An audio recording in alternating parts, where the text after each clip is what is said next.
Hi hello నమస్తే. Welcome to super women. నేను మీ కళ్యాణి. నా ఛానల్ ఎవరైనా ఫస్ట్ టైం చూస్తున్నట్టయితే ప్లీజ్ సబ్స్క్రైబ్ చేయండి. వీడియోని అయితే ఒక లైక్ చేయండి. నన్ను ఇంకొంచెం ముందు తీసుకెళ్ళడానికి అయితే సపోర్ట్ చేయండి. పతితులార భ్రష్టులార బాధా సర్పదష్టులార దగాపడ తమ్ములార ఏడవకండి జగన్నాథ రథ చక్రాలొస్తున్నాయి వస్తున్నాయి రథ చక్ర ప్రళయ ఘోష భూమార్గం పట్టిస్తాను భూకంపం పుట్టిస్తాను. మూవీలో లాస్ట్ డైలాగ్ మన ఛానల్లో ఫస్ట్ డైలాగ్ ఏందనుకుంటున్నారా? ఎందుకంటే క్లైమాక్స్ నాకు ఇచ్చిన అంత ఎఫెక్ట్ అనమాట. అసలుకి క్లైమాక్స్ చూసిన తర్వాత మామూలుగా లేదు. సెకండ్ హాఫ్ మాత్రం సూపర్ ఉంది. ప్రతి ఒక్కళ్ళు థియేటర్లోనే చూడాలి. ఆ మూవీ గురించి చెప్పాలి అంటే యాక్చువల్గా నేను మూవీకి వెళ్ళక ముందు ఈ రికార్డ్ చేశాను అనమాట. మీరు చూస్తున్న ఆ వీడియో క్లిప్. బట్ నేను సినిమా చూడక ముందు ఏదైతే ఉందో అది మీ అందరికీ వినిపించాలి అని దలుచుకోలేదనమాట. సినిమా చూసిన తర్వాతనే మనం ఎక్కువ మాట్లాడాలి అనేది నాకు అర్థమైపోయింది. సో అందుకే ఇప్పుడు వాయిస్ ఓవర్ ఇస్తున్నాను సపరేట్గా.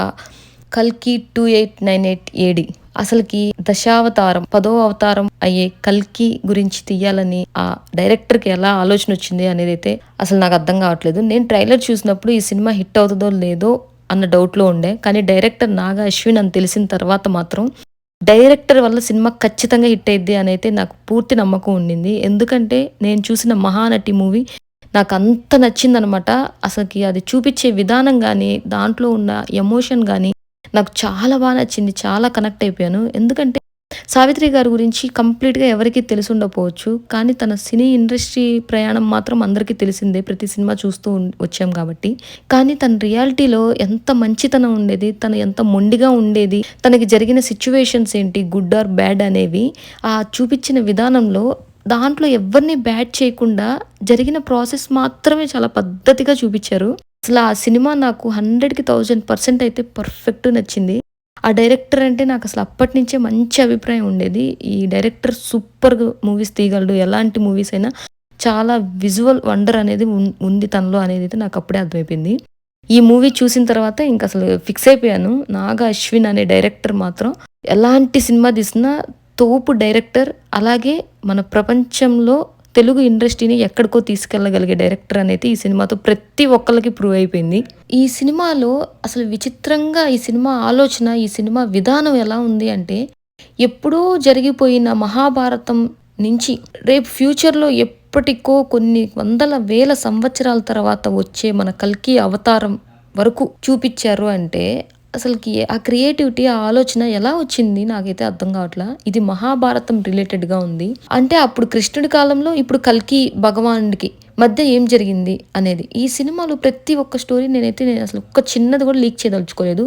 ఎందుకంటే ప్రతి ఒక్కరు ఈ సినిమాని చూడాలి, ఆనందపడాలి. సినిమా బాగుంది అని మాత్రమే నేను చెప్పాలి. ఎందుకంటే ఏ చిన్నది మీ క్లూ ఇచ్చినా కానీ దాంట్లో ఉండే ఇంట్రెస్ట్ మీకు పోతుంది. సో ఆ ఇంట్రెస్ట్ నేను పోదలుచుకోలేదు. బట్ సినిమా స్టార్టింగ్లో కొంచెం ల్యాగ్ అనిపించిన ఎక్కడి నుంచి మనకి ఇంట్రెస్ట్ కలిగించాలో అక్కడి నుంచి కలిగించి ప్రతి ఒక్కరికి ఈ సినిమా నుంచి బయటకు వచ్చేసరికి సూపర్ మూవీ అనిపించేలాగా తీసుకెళ్ళాడు అనమాట. మనం ఇంకో ట్రాన్స్లోకి వెళ్ళిపోతాము. ఒక్కొక్క క్యారెక్టర్ కూడా దాంట్లో 3 లొకేషన్స్ గురించి చెప్పారు. కాశీ, కాంప్లెక్స్, అలాగే శంబాల. ఈ 3 డిఫరెంట్ ప్రపంచాలకు తీసుకెళ్ళిపోయాడు అనమాట. అసలుకి వాళ్ళ బట్టలు, వాళ్ళ ఫుడ్డు, వాళ్ళ వెపన్స్ అన్నీ డిఫరెంట్గా అసలుకి ఎలాంటి ఆలోచనలు వచ్చాయో అసలుకి ఏంటి అనేది అయితే డైరెక్టర్ గొప్పతనం అనుకోవాలి. నేనైతే నాకు అనిపించింది అయితే కాశీలో అన్ని రకాల టైప్స్ ఆఫ్ మనుషులు ఉంటారు అని అయితే అనిపించింది. కాంప్లెక్స్ అనేది అందరి ద్రాక్ష లాంటిది అనమాట. మనం ఫ్యూచర్లో నిజంగా వాటర్ కోసం అంటే పంచభూతాల కోసం కూడా మనం పంచభూతాలను కూడా కొనుక్కోవాల్సి వస్తుంది అనే సిచ్యువేషన్ అయితే అక్కడ చూపించారనమాట. కాంప్లెక్స్ అనేది అసలుకి ఇంకా మనకి అందరి ద్రాక్ష లాంటిది నిజం చెప్పాలి. అక్కడ ఆ ప్రపంచమే వేరు. అలాగే శంబాల అనేది ఒక అద్భుతమైన ప్లేస్ అనమాట. అక్కడ మన కల్కి భగవానుడు పుడతాడు అనేది ప్రతి ఒక్కళ్ళ నమ్మకం. సో శంబాల అనగానే మనకి దశావతారంలో ఉన్న కల్కి అవతారం అనేది గుర్తుకొస్తుంది.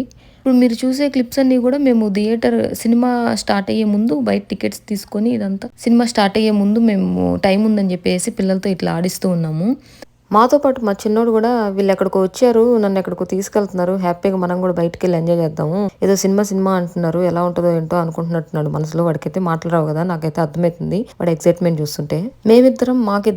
ఇద్దరం కూడా వాళ్ళిద్దరిని చూసుకోవడానికి చిరోకళ్ళ టైం అయితే పెట్టుకుంటున్నాము. నేను ఇప్పుడు పెద్దోడిని చూసుకుంటే మా ఆయన చిన్నోడిని చూసుకునేటట్టు, లేదా నేను చిన్నోడిని చూసుకునే టైంలో మా ఆయన పెద్దోడిని చూసుకునేటట్టు. ఆ సినిమాలో మెయిన్ చెప్పుకోవాల్సిన క్యారెక్టర్స్ అశ్వత్థామ, అమితాబ్ బచ్చన్ గారు అసలు సూపర్ యాక్టర్ ని తీసుకొచ్చి సూపర్ క్యారెక్టర్ అయితే ఇచ్చారండి. అశ్వత్థామ క్యారెక్టర్ ఈ రకంగా ఉంటుందా అని చెప్పేసి, అసలు మెయిన్ ఇంపార్టెంట్ థింగ్ ఒకటైతే చెప్పాలి, ప్రతి ఒక్కరు దేవుడు లేడు అనుకునే ప్రతి ఒక్కరికి ఈ సినిమా సాక్ష్యం. నాకు ఈ సినిమా గురించి తెలిసే వరకు అశ్వత్థామ అనే అతను బతికున్నాడన్న విషయం నాకు తెలియదు. కొన్ని వందల వేల సంవత్సరాల నుంచి అతను బతికే ఉన్నాడు అంటే అప్పుడు జరిగిన మనకి మహాభారత, రామాయణ, ద్వాపర యుగం, కృష్ణుడు, ఇవి మొత్తం కూడా నిజమనే కదా ఇక్కడ మనకు తెలుస్తుంది, అది ప్రూవ్ అయిపోతుంది కదా. సో దేవుడు ఉన్నాడు అని చెప్పడానికి ఈ సినిమా ఒక్కటి చాలు మనకి సాక్ష్యం. మన పురాణాలని బేస్ చేసుకొని ఈ సినిమా తీశారు. మన హిందూ తత్వాన్ని మాత్రం ఇంకొంచెం ముందుకు తీసుకెళ్లే సినిమా ఇది. ప్రభాస్ స్టార్టింగ్ మూవీ నుంచి నేను ఇప్పటి వరకు కూడా ప్రతి సినిమాని నేను థియేటర్లోనే చూశాను. అలా నేను ప్రభాస్ అభిమాని అని కాదు, నేను చిరంజీవి ది మెగాస్టార్ పద్మభూషణ్ చిరంజీవి గారి అభిమాని అనమాట. అందుకే ప్రతి ఒక్క స్టార్ హీరో కూడా ప్రభాస్ ఫ్యాన్ అయిపోతారు, ప్రభాస్ సినిమాని సపోర్ట్ చేస్తారు. ఆ బుజ్జి క్యారెక్టర్, ప్రభాస్, భైరవ, అన్ని క్యారెక్టర్స్ చాలా బాగున్నాయి. ఇక్కడ మాకు 3D గ్లాసెస్ అయితే ఇచ్చారు, అది చైల్డ్ కి, ఇవి అడల్ట్స్ కి. మేము అవన్నీ పెట్టుకొని ఇంకా సినిమా చూసిన తర్వాత మీ అందరికీ వచ్చిన చాలా డౌట్స్ నాకు కూడా వచ్చాయన్నమాట. ఆ స్టోరీ అలాంటిది. ఆ ల్యాబ్లోనే మనకి ఎందుకు అవతారం అనేది స్టార్ట్ అయింది, అలాగే కమల్ హాసన్ క్యారెక్టర్ ఏంటి, అసలు తర్వాత పార్ట్ ఎలా ఉంటుంది, ఇది ఒక్క పార్ట్తో అయిపోతుందా, నిజంగా నాగి యూనివర్స్ అంటే నాగా అశ్విన్ ఏదైతే ఆలోచించాడో, మనకి ఏదైతే విజువలైజేషన్ కనిపిస్తుందో తన ఆలోచన మొత్తం ఆ విజువలైజేషన్లో కనిపిస్తుంది అనమాట. ఆ కాంప్లెక్స్ తయారు చేసిన డిజైన్ అయితే అసలు నాకు థ్రిల్లింగ్ అనిపించింది. ట్రయాంగిల్ షేప్ని రివర్స్లో పెట్టారు, ఎందుకంటే ఆ ట్రయాంగిల్కి ఏదైతే కోప్ ఉంటుందో ఆ కోపి భూమి మీదకి వెళ్ళి భూమిలో ఉన్న వాటర్ మొత్తం కూడా లోపలికి, అంటే లోపల ఉన్న పంచభూతాలు మొత్తం కూడా ఆ కాంప్లెక్స్లోనే ఉంటాయి అనమాట. మనకి ఒక అద్భుతమైన ప్రదేశం లాగా ఉంటుంది. ప్రతి ఒక్కళ్ళం కూడా అట్లాంటి కాంప్లెక్స్ లాంటి ప్లేసెస్లోకి వెళ్ళాలి అని అనుకుంటాము. అలాగే శంబాలాలో మనుషులందరూ కూడా నిర్మలమైన మనసుతో కలిగిన ఉన్న వాళ్ళు ఉంటారు. అలాగే కాశీలో అన్ని రకాల మనుషుల్ని చూపిస్తారనమాట. మోసం చేసే వాళ్ళని, మంచిగా ఉండే వాళ్ళని, స్వార్థంగా ఉండే వాళ్ళని. అంటే హీరో నెగిటివ్ క్యారెక్టర్ చూపించినట్టు అనిపిస్తుంది కానీ చాలా సరదాగా జోవెల్గా ఉండే క్యారెక్టర్ అనమాట. బట్ సెకండ్ హాఫ్ నుంచి ఎట్లా చూపించాలో హీరోని అలా చూపించేశారు. నిజంగా కర్ణుడు అనేవాడు బతికి ఉండి లేకపోతే కర్ణుడే ప్రభాస్ అయితే కాదు. నేను ఇదంతా ఎందుకు చెప్తున్నాను అంటే ఇది ఒక డౌట్ అనేది ఉంటుంది కాబట్టి చెప్తున్నాను. కర్ణుడు అనేవాడు జస్ట్ అలా ప్రభాస్లోకి ఆ టైంలో ఆ దేవుణ్ణి కాపాడడం కోసం మాత్రమే ఆ కొంచెం టైంలో వచ్చి మళ్ళీ బయటికి వెళ్ళిపోతాడు అనమాట, అంతేగాని కంప్లీట్ కర్ణుడు అనే బతికి ఉండి అట్లా రావడం అలా కాదనమాట. ఆ కర్ణుడు ప్రభాస్లానే ఉంటాడు, కానీ కర్ణుడికి భైరవకి ఏదో కనెక్షన్ ఉంది, అది సెకండ్ పార్ట్లో చూడాలి. ఇలాంటి డౌట్స్ అన్నీ కూడా చాలా మందికి ఉన్నాయి. సో నాకు కూడా ఇలాంటి చాలా డౌట్స్ ఉన్నాయన్నమాట. కానీ ఫైనల్గా నాకు ఒకటైతే అర్థమైంది, సెకండ్ పార్ట్ మాత్రం ఇంకా అసలుకి స్టార్టింగ్ నుంచి ఎండింగ్ వరకు ఇంకా బోర్ కొట్టకుండా పర్ఫెక్ట్గా ఉంటుందని అయితే క్లియర్ కట్గా అర్థమైపోయింది అనమాట ఆ క్లైమాక్స్లోనే.